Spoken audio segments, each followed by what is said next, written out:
Excellencies, distinguished ladies and gentlemen, our book reviewer today hardly needs an introduction. He's a widely recognized and deeply respected scholar, advocate, public intellectual, orator, pastor, and a climate justice champion. However, what he may not realize is his warm fatherly side. In recent weeks, he has embraced his role as an active grandfather, celebrating the arrival of his second grandchild. And yes, you're allowed to clap. Thank you. But his paternal care extends far beyond his biological family. He's also a father figure to thousands of Nigerian children, transforming lives through his free school initiatives. I personally can testify that from Ikota and Makoko to Maiduguri, Sokoto, Kano and beyond, numerous orphans and underprivileged children across the country receive fully funded education thanks to his efforts. Please put your hands together and help me welcome His Excellency, Nigeria's former Vice President, Professor Yemi Osinbajo, SAN, GCON.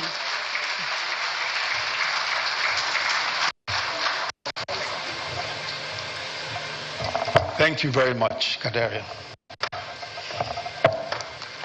Mr. President, President of the Federal Republic of Nigeria, His Excellency President Bola Ahmed Tinubu, the chair of this occasion, former President Olusegun Obasanjo,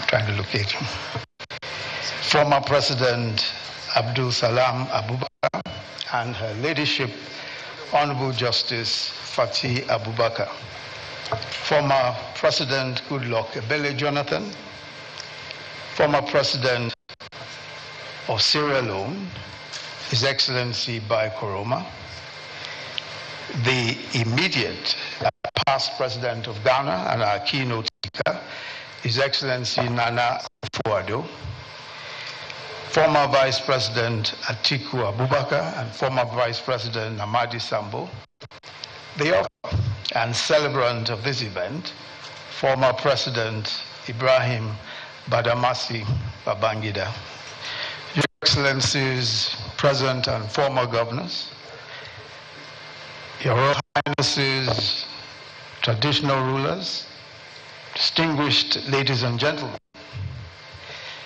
Babangida, A Journey in Service, is an important book. First, it's not just a story of the remarkable journey of former President Ibrahim Babangida from childhood to the highest levels of public service. It is the story or stories of a journey of a nation, our nation, Nigeria. It is the Nigerian story, complex, sometimes unpredictable, sometimes stranger than fiction, but always fascinating. Many of the key figures in this book and who shaped the history of our country are here with us today. And that tells another story all by itself. And that is something truly unique about Nigeria. Our ability to move beyond the past, no matter how bitter, and no matter how adversarial our past relationships may have been, and to still come together. So seated amongst us here today is General Yakubu Gowon, who became Nigeria's head of state at the age of 32, led the country for 9 years. His government was overthrown in 1975 by a coup involving the then Brigadier Olusegun Obasanjo and the then Brigadier Theophilus Danjuma, and the author himself, I confirm, the then Lieutenant Colonel Babangida, who was then commander of the newly formed Armored Corps. Also involved in that coup were the then Lieutenant Colonels Muhammadu Buhari, Lieutenant Colonel Sani Bello, who is here also, and Lieutenant Colonel Sani Sami. Yet, here we are today with former President Obasanjo, General Danjuma, and of course the author himself, present, not as adversaries of the author, but as witnesses to history, celebrating a fellow statesman.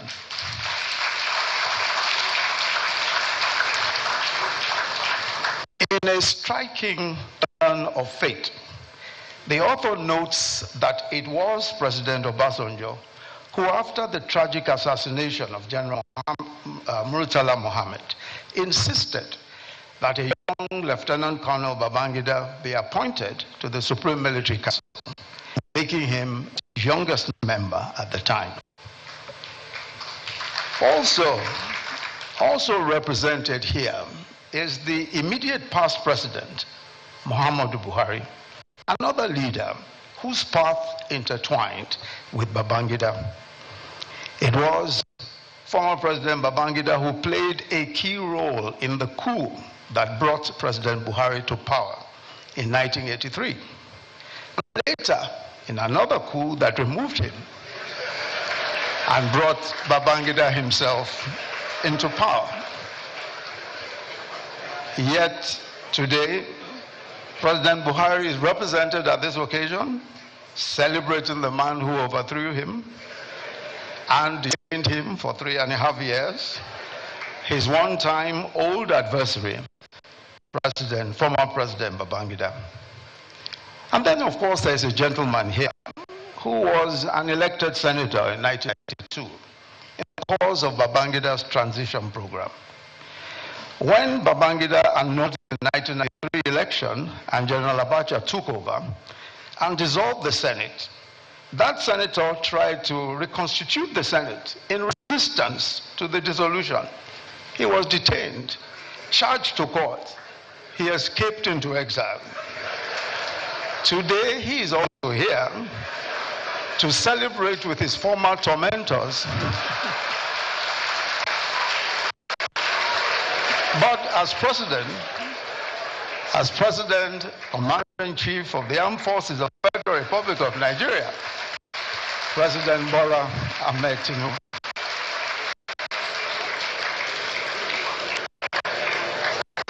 The third reason why this 420-page book is important is because it unveils one of the most enigmatic leaders that Nigeria has ever had. A man who some called Maradona, others described as the evil genius, bearing his mind, in his own words, in writing for the first time since he left office 32 years ago. In this compelling account, he tells of his early life in Minna, his parents, his siblings, primary school, Gwari Native Authority Primary School, how he became an orphan at the age of 14, and at age 16, entering the provincial secondary school Bida, the school which later became known as the Government College Bida. His class, the class of 1957-1962, which, as you have heard, produced 2 Nigerian presidents, 4 state governors, a former Chief Justice of the Federation, several federal ministers. His classmates, former President Abdul Salami Abubakar, Sami, Sani Bello, Garba Duba, Galo Nasco, Abdul Mumuni Keki Manga, Mohammed Maman Magoro, Paul Babale, and Maman Vatsa, who joined the class in their 3rd year. Babangida reveals his nickname. That's the nice one, the nice nickname to readers. He was called the Blockbuster for his sporting exploits. But Gado Nasco and Ismaila Ahmed coined a nastier nickname for him. That nickname was Kulele. Kulele meaning because of his stocky physique. And the author notes jokingly in the book, I never forgave them for this. Babangida became the head boy of the school in his final year. Then he tells the story of how he changed his name from birth, which was Ibrahim Badamasi, to Ibrahim Badamasi Babangida. He recalls that during official engagements, officers confused his name, Badamasi, with the Yoruba name Badamosi, and many repeatedly asked him whether he was Yoruba. That question had all come up a few years before during his enlisting interview for the military. He says, to eliminate any confusion, I quote him, I decided to take on my father's other name, Babangida, as my last name. He tells the story of how he became interested in the military. A certain teacher, Pa Onimole, who as a 24-year-old had taken up a voluntary 3-month leave of absence from his teaching job at the King's College in 1930 to help set up and popularize science education in northern Nigeria, and who ended up spending his entire teaching career in the north. By the time he died at 78 in 1984, Pa Onimole had taught and mentored several generations of students in northern Nigeria, including General Yakubu Gowon and the author. But more than just laying a sound science foundation, writes the author, Pa Onimole was the first to get many of us interested in a career in the military. Shortly after independence in 1960, Pa Onimole invited his former student, Captain Yakubu Gowon, to give us a career talk on the military. Captain Gowon, handsome and smart-looking, in his properly starched army officer's uniform, spoke to us brilliantly in our familiar shrill voice of the benefits of military career. His career talk left a mark that stayed with most of us, and several of us joined the military. However, in a remarkable twist of fate, several years later, Yakubu Gowon became head of state. He was deposed in a coup in which the author participated, as we've heard. And while living in England, Yakubu Gowon was implicated unjustly, according to the author, by Dimka, who had led a failed coup. The Supreme Military Council then decided to strip General Yakubu Gowon of his rank, Staff General, and dismissed him from the army.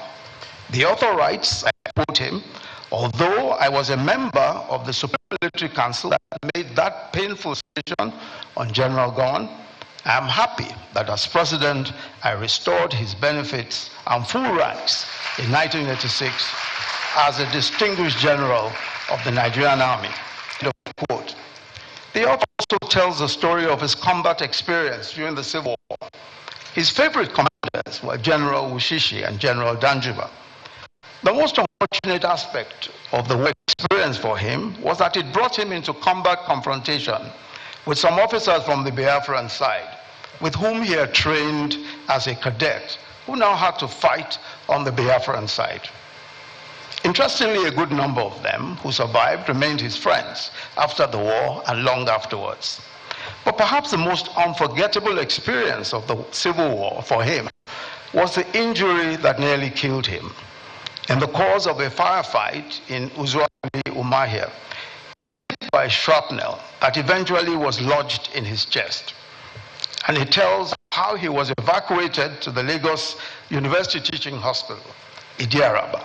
And while he was in hospital recovering from his injuries, on Saturday, April 19, 1969, he watched on television in the common room of the hospital as the then head of state and commander-in-chief, General Yakubu Gowon, married his beautiful black beauty, the then Victoria Zakari. There and then, he made up his mind to get married. And he already knew who he wanted to marry. And he went looking for her as soon as he left the hospital. She was also a black beauty, then Maria Okogo. He met her through his childhood friend and her cousin, Garba Duba, and she lived with her uncle, Garba Duba's father. When he proposed to her, she turned him down because of his reputation as a playboy. But she later agreed after her uncle put a word in for him, and she became Maria Babangida. The author devotes a whole chapter to her remarkable life and times as a devoted wife, mother of his children, generous hostess, and the First Lady of Nigeria, who redefined the office of First Lady and went on to engage in some of the most consequential social investment programs of that period, including the Better Life for Rural Women program. The author also gives his own account of his much talked about dramatic encounter with Dimka, the leader of the coup that led to the assassination of the then head of state, General Murtala Mohammed. He recalls that Dimka was holed up at the broadcasting station immediately after the assassination of the then head of state, General Murtala Mohammed. The author relates how, not knowing that there had been a coup attempt, he arrived for a meeting with General Akinleyade at the army headquarters. And as he sauntered into the top floor of the building, the general shouted at him, "Ibrahim, where the hell have you been? We've been looking for you. You must now go and see TY immediately." Convinced I was being sought after, I'm quoting him now, because of our ongoing meeting on the army's reorganization, I looked at my wristwatch and told the general, "I'm still on time. It's not even 9 a.m. yet." And General Akinleyade shouted back at me, "Who's talking of a meeting? Haven't you heard what has happened? The head of state has just been assassinated. And Major Dimka has made a broadcast claiming to have taken over." He then went to General Danjuma's office, and the author writes that General Danjuma's instructions to me when I met with him were unambiguous. Go to the radio house and flush Dimka out of that place immediately. When he got to the Nigerian Broadcasting Corporation radio house at Ikoyi in an armored column, we noticed that Dimka's men surrounded the place, primarily young officers who were part of the plot, including his ADC, Second Lieutenant Samuel Gaba. As I got down from my armored vehicle, unarmed, and approached the building, Dimka's ADC, Gaba, attempted to stop me. By now, Dimka had spotted me from the story building, and he screamed, "Ibrahim, I'm going to shoot you." I shouted back, "Well, that's okay. If you shoot me, you know my family. You'll take care of them. They'll become your responsibility. I have no problem. It would be nice to die in the hands of a friend." After a pause, Dimka soberly replied, "Come upstairs." And Dimka was indeed a close friend, one of the groomsmen at my wedding to Mariam in Kaduna in 1969. When I got upstairs, I could tell from his breath that he had had a lot to drink. The stench of alcohol around him and his voice was pungent.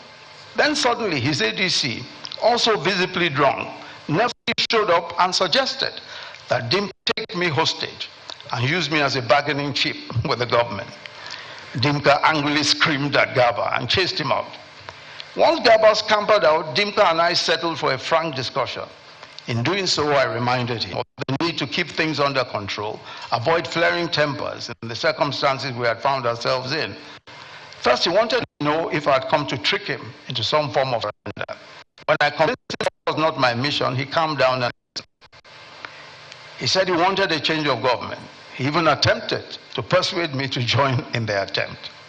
But even as he made that intolerable request of me, it was apparent from his body language that he knew that the game was up. Then his tone started to change. Could I guarantee his safety? Could I negotiate a written amnesty for him, all his co-plotters? Again, as I had done earlier, I pleaded with him to give himself up and avoid any form of conflagration that could kill civilians and soldiers. That chit-chat went on for some time, and I appeared not to be making a headway, but I left him with a promise to return later. I returned to brief General Danjuma on my encounter. Danjuma was furious. He ordered me back to the radio house with a reiteration of his air instructions: flush Dimka out of that place immediately. I returned to radio house with Chris Ugokwe, better equipped and prepared. I'll leave you to read what happened next. Buy the book. But the reasons why this autobiography is long, and is long-awaited, beg your pardon, is more because of the innumerable controversies that were spurned in the Babangida era. Babangida himself described these events, and I quote, "the events that shook the administration to its foundations under our watch," end of quote. These include the death of Dele Giwa, the killing by a letter bomb of the charismatic diplomatic journalist and publisher of Newswatch, a weekly political news magazine, in his home on October the 19th, 1986.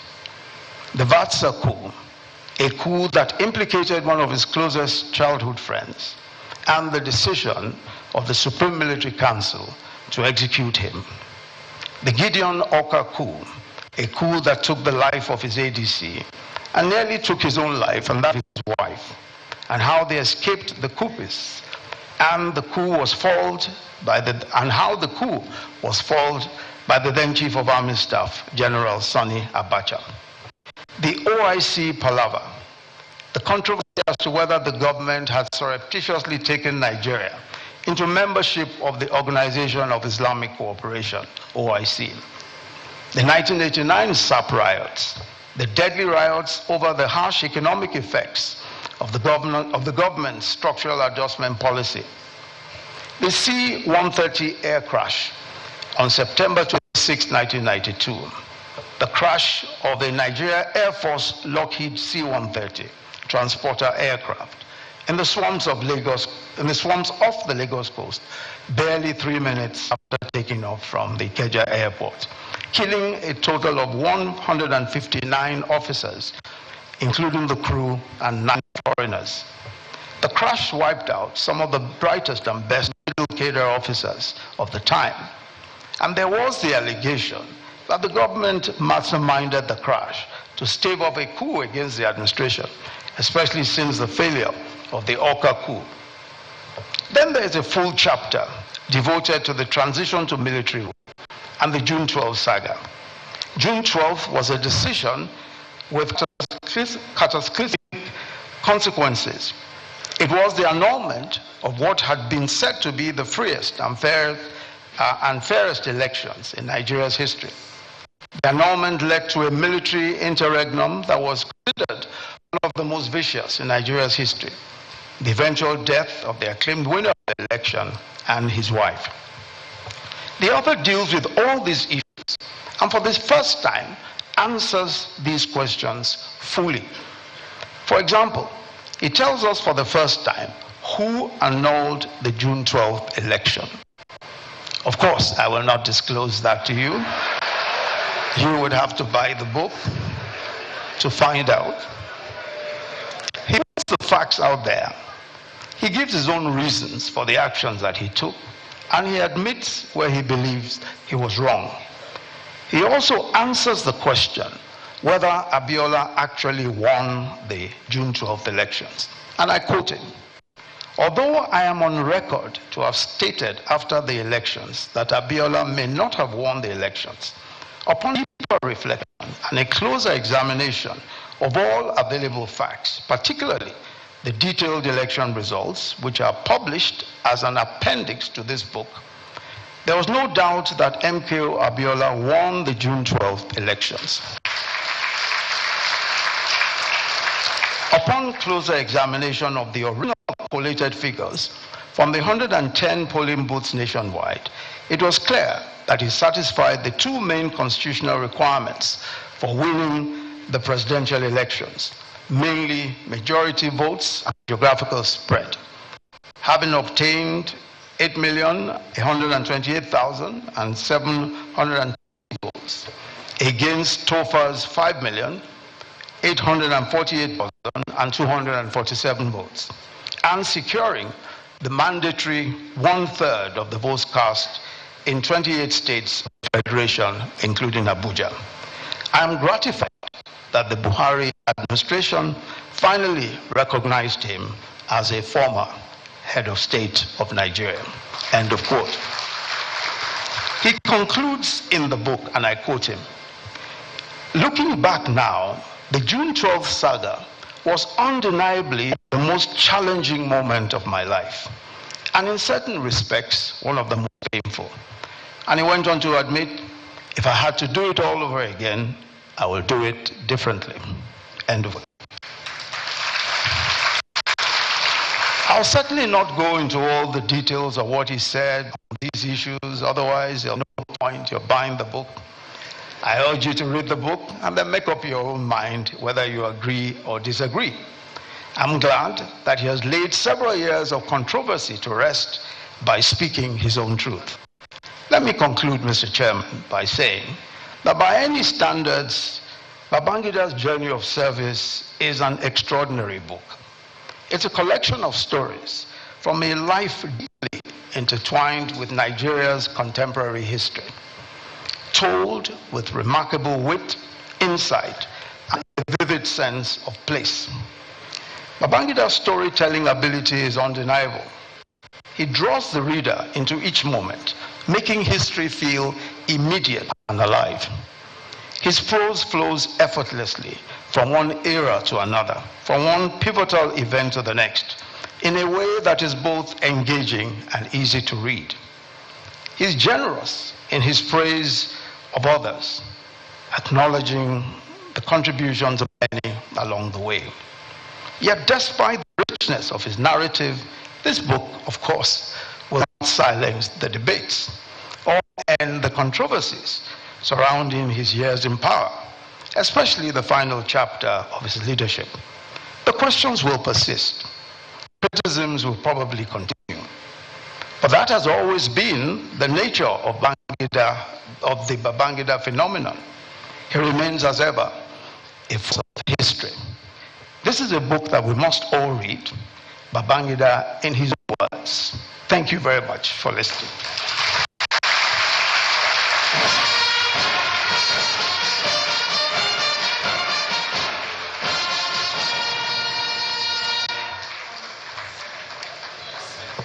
I am sure that all our appetites are now whet from that engaging review of that book. I'm certainly looking forward to reading it.